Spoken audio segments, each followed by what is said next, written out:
மாங்கனியை யார் பெறுகின்றார்கள்? இரு புதல்வர்கள் இருக்கின்றார்கள். இரு புதல்கள் அவருக்கு நாங்கள் ஒரு நிபந்தனை, யார் இந்த உலகை முதலிலே சுற்றி வருகின்றார்களோ அவர்களுக்கு இந்த மாங்கி கொடுக்கலாம் என்று நான் நினைக்கின்றேன் சுவாமி. நல்லது சுவாமி.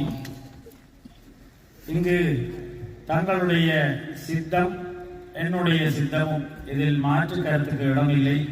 அப்போ உங்களுடைய சித்தத்தின்படியே யாவும் அமையட்டும்.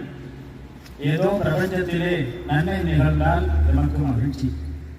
விநாயகரை நாங்கள் எந்தொரு ஆன்மீக சிந்தனையாக இருந்தாலும் அவரை முதலே நாங்கள் வணங்கி அவருக்கு செய்ய வேண்டிய பரிகாரங்கள் எவ்வளவெல்லாம் செய்கின்றோம். அவரை முதலாக நாங்கள் வணங்குகின்றோம்.